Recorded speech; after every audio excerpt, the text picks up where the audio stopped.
Hello friends, biology की कक्षा में एक बार फिर से आपका स्वागत है। आज आपका चैप्टर नंबर 2 नर तथा मादा यौगिकोद्भिद की संरचना और विकास पूरी तरह से ख़त्म हो जाएगा।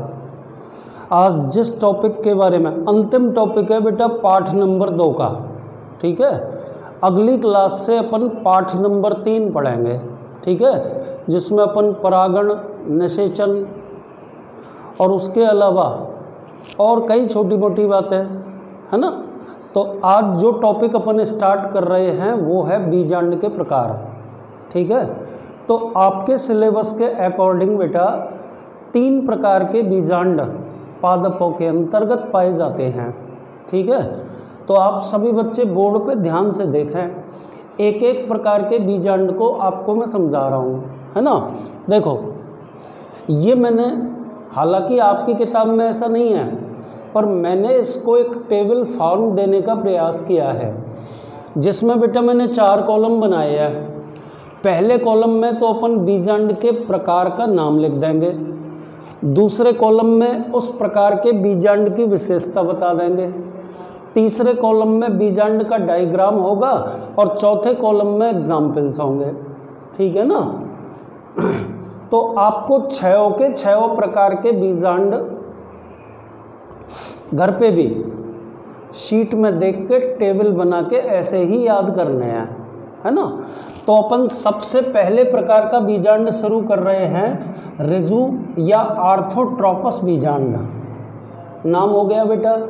अब इसकी विशेषताएं पढ़िए कि इस प्रकार का बीजांड सीधा होता है, यानी कि उदग्र स्थिति में होता है, ठीक है बेटा। एक दूसरी महत्वपूर्ण विशेषता इसकी ये है कि इस स्थिति में एम, सी और बीजांड वृंत तीनों के तीनों एक सीधी रेखा में उपस्थित होते हैं। तो मेरे हिसाब से अब आपको मुझे बताना पड़ेगा कि एम का मतलब क्या है, सी का मतलब क्या है। देखो बेटा, आपको मैं बीजांड की संरचना पढ़ा चुका हूँ, ठीक है ना। एम का मतलब होता है माइक्रोपाइल, और माइक्रोपाइल ये है, इसको हिंदी में बोलते हैं बीजांड द्वार, है ना। सी का मतलब होता है चैलेजा, निभाग, ये रहा बेटा निभाग, और ये बीजांड वृंत। तो आप इस चित्र को देख के भी इसकी विशेषताओं का उल्लेख कर सकते हैं। मैं एक बार दोबारा इसकी विशेषताओं को बताता हूँ कि इस प्रकार के बीजांड में बीजांड उदग्र यानी कि सीधी अवस्था में स्थित होता है। और बेटा दूसरी विशेषता आप क्या बोलोगे कि बीजांड द्वार, निभाग एवं बीजांड वृंत तीनों एक सीधी रेखा के रूप में उपस्थित होते हैं, ठीक है बेटा। और ये बेटा इसके 2 एग्जाम्पल हो गए, किसके, रिजु बीजांड के। क्या क्या है बेटा, पॉलीगोनेरेसी एंड पाइपरेसी कुल के पादपों में इस प्रकार का बीजांड पाया जाता है। तो 2 ये इसके एग्जाम्पल हो गए। तो पहला प्रकार अपन खत्म कर चुके। अब दूसरे प्रकार पे आइए, क्या लिखा है हेडिंग, प्रतीप या एनाट्रोपस। नाम से ही पता चल रहा है भाई साहब, प्रतीप का मतलब होता है उल्टा, यानी कि अब जो अपन बीजांड पढ़ेंगे वो पहले वाले बीजांड का उल्टा होगा।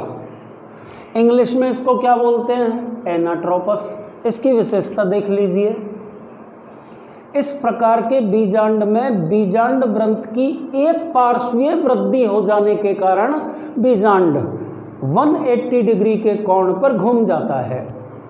बहुत सरल भाई साहब। देखो, ये बीजांड वृंत है और इस बीजांड वृंत की एक पार्श्वीय वृद्धि हो गई, और एक पार्श्वीय वृद्धि के कारण बीजांड पूरा का पूरा 180 डिग्री के कोण पर उल्टा हो गया, ठीक है। विशेषता नंबर 2 इसकी ये होगी बेटा कि बीजांड द्वार हाइलम या बीजांड वृंत के निकट होता है, जैसा कि आपको चित्र में दिख रहा है। देखो, ये तो बीजांड द्वार हो गया और ये हाइलम हो गया या बीजांड वृंत। तो दोनों विशेषता समझ में आ गई प्रतीप की। मैं दोबारा से बोल रहा हूँ, कि इस प्रकार के बीजांड में बीजांड व्रंथ एक पार्श्वीय दिशा में अपेक्षाकृत अधिक वृद्धि कर लेता है। परिणाम स्वरूप संपूर्ण बीजांड 180 डिग्री के कोण पर घूमकर उल्टा हो जाता है, जिसके कारण बीजांड द्वार और बीजांड व्रंथ एक दूसरे के निकट आ जाते हैं। याद रखना बेटा, कंपटीशनों में पूछा जाता है कि आवृत बीजी पादपों के लगभग 82% कुलों में इस प्रकार का बीजांड पाया जाता है। ठीक है ना। तो बेटा इन दोनों में एक ही अंतर आपके समझ में आएगा, गौर करना। चलो दो अंतर कर देते हैं। पहला अंतर तो ये बेटा कि बीजांड सीधा होता है, जबकि प्रति प्रकार का बीजांड उल्टा होता है। दूसरी बात सुनिए, ऋजु प्रकार के बीजांड में बीजांड व्रंथ अपेक्षाकृत सीमित वृद्धि का होता है। क्लियर है। जबकि प्रति प्रकार के बीजांड में बीजांड व्रंथ एक पार्श्वीय वृद्धि करके संपूर्ण बीजांड को 180 डिग्री के कोण पर घुमा देता है। दो बात हो गई। तो ये दो मुख्य बात है। और एक तीसरी बात और सुन लीजिए। देखो बेटा, ऋजु या आर्थोट्रोपस प्रकार के बीजांड में बीजांड द्वार, निभाग और बीजांड व्रंथ तीनों के तीनों एक सीधी रेखा में उपस्थित होते हैं, जबकि प्रति प्रकार के बीजांड में बीजांड द्वार और निभाग तो एक सीधी रेखा में होते हैं, पर बीजांड व्रंथ इनसे डिफरेंट होता है। एक्चुअल में बीजांड द्वार और बीजांड व्रंथ एक दूसरे के निकट होते हैं। एग्जाम्पल बताई दिया बेटा, आवृत बीजी पादपों के लगभग 82% कुलों में इस प्रकार का बीजांड पाया जाता है। अब आ गए अपन तीसरे प्रकार पे। और तीसरा प्रकार क्या लिखा है बेटा? अर्धप्रतीप या हेमिएनाट्रोपस। गौर कीजिए, सबसे पहले आपने उदग्र या ऋजु बीजांड पढ़ा। ऋजु बीजांड यदि 180 डिग्री के कोण पर यदि घूम गया तो वो प्रतीप में कन्वर्ट हो गया। लेकिन तीसरा जो अपन पढ़ रहे हैं अर्धप्रतीप, उसमें बेटा पूरा नहीं घूमता, उसमें आधा ही घूम पाता है। सुन लिया ना। एक्चुअल में क्या होता है कि बीजांड द्वार, ये लिख दिया बेटा मैंने एम, माइक्रोपाइल एंड निभाग सी, ये दोनों तो एक सीधी रेखा में होते हैं। कौन कौन होते हैं सीधी रेखा में? बीजांड द्वार और निभाग। जबकि बीजांड व्रंथ इन दोनों के समकोण पर स्थित होता है। तो ये हेमिएनाट्रोपस हो गया। किसमें पाया जाता है? रेननकुलेसी और प्राइमुलेसी कुल के पादपों में। तो यहाँ पर एक बार मैं तीनों प्रकार के बीजांडों को आपको दोबारा बता देता हूँ। उसके बाद अपन शेष बचे 3 प्रकार के बीजांड पढ़ेंगे। तो गौर करना बेटा, तीनों प्रकार के बीजांडों की विशेषताएं आपको सुननी है। देखिए, सबसे पहला बीजांड ऋजु या आर्थोट्रोपस। 2 बातें याद रखनी है कि इस प्रकार का बीजांड सीधा अथवा उदग्र स्थिति में होता है। दूसरी बात क्या याद रखनी है? बीजांड द्वार, निभाग और बीजांड व्रंथ तीनों एक सीधी रेखा में उपस्थित होते हैं। अब दूसरे पे आ गए बेटा, प्रतीप या एनाट्रोपस। क्या बोलूँगा इसमें? इस प्रकार के बीजांड में बीजांड व्रंथ की एक पार्श्वीय वृद्धि हो जाने के कारण संपूर्ण बीजांड 180 डिग्री के कोण पर घूमकर उल्टा हो जाता है। ठीक है। तो क्या होगा? बीजांड द्वार और दूसरी बात क्या? बीजांड व्रंथ या हाइलम एक दूसरे के निकट आ जाते हैं। अब तीसरे पे आ जाइए बेटा, अर्धप्रतीप या हेमिएनाट्रोपस। इस प्रकार के बीजांड में क्या होगा बेटा? ये आपके चित्र आपकी विशेषता को चिल्ला चिल्ला के खुद कह रहा है। क्या बोलोगे कि इस प्रकार के बीजांड में बीजांड द्वार और निभाग तो एक सीधी रेखा में होते हैं, जबकि बीजांड का बीजांड व्रंथ इन दोनों के समकोण पर उपस्थित होता है। अब तीनों कुलों के एक बार आपको एग्जाम्पल बता देता हूँ। देखो, सबसे पहले रिजु या आर्थोट्रोपस किस में पाया जाता है? पॉलीगोनेसी और पाइपेरेसी कुल के पादपों में। दूसरा, प्रतीप या एनाट्रोपस आवृत बीजी पादपों के लगभग 82% कुलों में। और बेटा तीसरा, अर्धप्रतीप या हेमी एनाट्रोपस रेननकुलेसी एंड प्राइमुलेसी पादपों में। तो इस प्रकार ये 3 खत्म हो गए। अब अपन चौथे से शुरू करेंगे, ठीक है ना? हाँ, तो बेटा 3 प्रकार के बीजांड आपको मैं बता चुका हूँ। कौन कौन से बीजांड बता चुका हूँ? एक तो आपको मैंने बता दिया ऋजु बीजांड, दूसरा मैंने बता दिया प्रतीप बीजांड, तीसरा मैंने बता दिया अर्ध प्रतीप बीजांड। अब नंबर 4 प्रकार के बीजांड पे आ गए। कौन से प्रकार का बीजांड बोर्ड पे लिखा हुआ है? वकृत या कैम्पाइलोट्रोपस। नाम से ही पता चल रहा है बेटा कि इस प्रकार का बीजांड वकृत हो जाएगा। देखो आप, बीजांड में वक्रता आ जाने के कारण निभाग और बीजांड वृंत के समकोण पर होता है। देखो, ये तो बीजांड वृंत और ये निभाग समकोण पर हो गए, 90 डिग्री का एंगल बन गया, ठीक है ना? वापस कह रहा हूँ, बीजांड में वक्रता आ जाने के कारण निभाग बीजांड वृंत के समकोण पर होता है। पहली बात, पहली विशेषता। दूसरी क्या है? एम एवं सी एक सीध में नहीं होते हैं, यानी कि बीजांड द्वार और निभाग, देखो आप, यूं एक सीध में तो है नहीं, ये यहाँ पे है और ये यहाँ पर है, यानी कि बीजांड द्वार एवं निभाग दोनों एक सीध में नहीं पाए जाते हैं। और तीसरी विशेषता कौन सी बेटा? कि इस प्रकार के बीजांड में उपस्थित बीजांडकाय एवं भ्रूणकोश घोड़े की नाल के समान वक्रित हो जाते हैं। आप देख सकते हैं, ये तो भ्रूणकोश है बीचों बीच में, और भ्रूणकोश के बाहर बेटा क्या है? बीजांडकाय। दोनों घोड़े की नाल के समान वक्रित हो चुके हैं, ठीक है ना? और बेटा इसका एग्जाम्पल क्या बोलोगे? लेग्यूमिनेसी कुल के पादपों में एवं दूसरा क्रूसीफेरी कुल के पादपों में इस प्रकार का बीजांड पाया जाता है। अगले प्रकार पे आइए बेटा। कौन सा प्रकार है? अनुप्रस्थ बीजांड। इंग्लिश में क्या बोलते हैं? एम्फीट्रोपस। क्या बोलोगे आप? कि भाई इस प्रकार के बीजांड में भी वक्रता पाई जाती है। सुन लिया? यानी कि बीजांडकाय और भ्रूणकोश घोड़े की नाल के समान हो जाते हैं। एक और इसमें मुख्य विशेषता आपको कहनी है, बीजांड द्वार बीजांड वृंत के लगभग समकोण पर होता है। बीजांड द्वार बीजांड वृंत के लगभग समकोण पर होता है, ठीक है ना? देखो, दोनों में अंतर करते समय चित्रों में एक बात का ध्यान रखना कि इसमें तो थोड़ा सा नीचे लेना आप इसको, बीजांड द्वार को, इसमें थोड़ा सा बीजांड द्वार ऊपर की ओर लिया जाएगा, इसके लगभग पास में। देखो,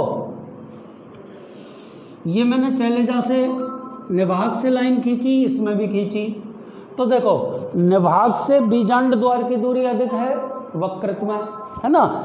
इसमें ये दूरी आपको कम रखनी है, याद रखना पड़ेगा। तो कौन कौन से कुलों में इस प्रकार का बीजांड होता है? एलिसमेसी और ब्यूटोमेसी कुल के पादपों में इस प्रकार का बीजांड पाया जाता है। एंड बेटा लास्ट प्रकार का बीजांड कौन सा है? अंतिम, कुंडलित या सारसिनी। क्या बोलोगे बेटा? इस प्रकार के बीजांड में बीजांड वृंत की अत्यधिक वृद्धि हो जाती है, ठीक है? बीजांड वृंत की अत्यधिक वृद्धि हो जाने के कारण बीजांड 360 डिग्री के कोण पर घूमकर पुनः सीधा हो जाता है, यानी कि पूरा का पूरा बीजांड बीजांड वृंत के द्वारा घिरा रहता है, ठीक है ना? किन कुल के पादपों में पाया जाता है? कैक्टेसी एवं प्लम्बेजनेसी कुल के पादपों में इस प्रकार का बीजांड पाया जाता है, ठीक है बेटा, तो ये तीनों प्रकार जो रह गए थे वो मैंने अब ख़त्म कर दिए। आप एक बार इन तीनों प्रकारों को दोबारा से सुनाएं, ठीक है ना, ध्यान से सुनना। देखिए अपन पढ़ रहे हैं बीजांड के प्रकार, तो बीजांडों के प्रकार में कुल अपन ने प्रकार पढ़े कितने? 6। सबसे पहला प्रकार था ऋजु या उदग्र बीजांड।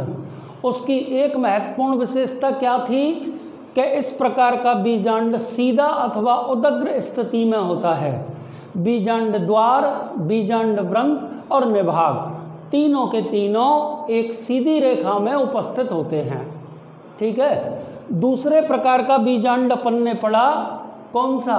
प्रतीप। इस प्रकार के बीजांड में बीजांड व्रंत की एक पार्श्वीय वृद्धि हो जाने के कारण बीजांड 180 डिग्री के कोण पर घूमकर उल्टा हो जाता है, ठीक है ना, उल्टा हो जाता है, याद रखना पड़ेगा, जिसके कारण बीजांड द्वार और बीजांड व्रंत एक दूसरे के निकट आ जाते हैं। तीसरा प्रकार आपने पढ़ा हेमिएनोट्रोपस, अर्ध प्रतीप। उसमें आपने ये पढ़ा, उसकी मुख्य विशेषता क्या थी कि इस प्रकार के बीजांड में बीजांड द्वार एवं दूसरी चीज निभाग दोनों एक सीधी रेखा में उपस्थित होते हैं, लेकिन बीजांड व्रंत बीजांड द्वार अथवा निभाग के समकोण पर उपस्थित होता है, ठीक है ना। उसके बाद पॉइंट नंबर 4 पर आ जाइए, वक्रत या कैम्पाइलोट्रोपस। सुनिए, इस प्रकार के बीजांड में वक्रता आ जाती है और वक्रता के कारण निभाग बीजांड व्रंत के समकोण पर आ जाता है। निभाग बीजांड व्रंत के समकोण पर आ जाता है। साथ ही बीजांड द्वार और निभाग एक सीध में उपस्थित नहीं होते हैं। और एक अंतिम विशेषता आपको क्या बोलनी पड़ेगी कि इस प्रकार के बीजांड में बीजांडकाय एवं भ्रूणकोश दोनों घोड़े की नाल के समान मुड़ जाते हैं, ठीक है ना। अच्छा, इसके बाद में 5वें प्रकार पे आ गए, अनुप्रस्थ। इस प्रकार का जो बीजांड है बेटा वो वक्रत या कैम्पाइलोट्रोपस बीजांड के लगभग समान होता है, क्योंकि वक्रत बीजांड के समान ही इसमें बीजांडकाय एवं भ्रूणकोश दोनों, ठीक है ना, दोनों वक्रत होकर घोड़े की नाल के समान हो जाते हैं, पहली बात। दूसरी बात, बीजांड द्वार बीजांड व्रंत के समकोण पर स्थित होता है, जबकि कैम्पाइलोट्रोपस में आपने क्या पढ़ा था कि निभाग बीजांड व्रंत के समकोण पर होता है, जबकि अनुप्रस्थ में आप क्या पढ़ेंगे? बीजांड द्वार बीजांड व्रंत के समकोण पर उपस्थित होता है, ठीक है ना। अच्छा, लास्ट पे आ जाइए। लास्ट प्रकार कौन सा है बेटा? कुंडलित या सारसिनी। ध्यान से सुने, इस प्रकार के बीजांड में बीजांड व्रंत अत्यधिक वृद्धि कर लेता है, ठीक है ना। बीजांड व्रंत की अत्यधिक वृद्धि के कारण बीजांड 360 डिग्री के कोण पर घूमकर पुनः सीधा हो जाता है भाई साहब, यानी कि पूरा का पूरा बीजांड बीजांड व्रंत के द्वारा चारों ओर से घिरा रहता है। सुन लिया आपने। अब इन तीनों के अलग अलग एग्जाम्पल सुन लीजिए। वक्रत या कैम्पाइलोट्रोपस प्रकार का बीजांड पाया जाता है लेग्यूमिनेसी एवं क्रूसीफेरी कुल के पादपों में। अनुप्रस्थ या एम्फीट्रोपस प्रकार का बीजांड पाया जाता है एलिसमेसी और ब्यूटोमेसी कुल के पादपों में। और तीसरा, कुंडलित या सारसिनी प्रकार का बीजांड पाया जाता है कैप्टेसी एंड प्लम्बेजिनेसी कुल के पादपों में। तो बेटा ये छयों के छयों प्रकार आप इसी प्रकार से पढ़ेंगे। आप एक टेबल बनाएंगे, उस टेबल में चारों कॉलम बना देंगे। पहला कॉलम बीजांड के प्रकार का, दूसरा उसकी विशेषता का, तीसरा उसके चित्र का और चौथा एग्जाम्पल का, ठीक है ना। अब यहाँ से आगे कल अपन शुरू करेंगे लेसन नंबर 3, जिसमें अपन परागण निषेचन और कई अन्य बातें शुरू करेंगे।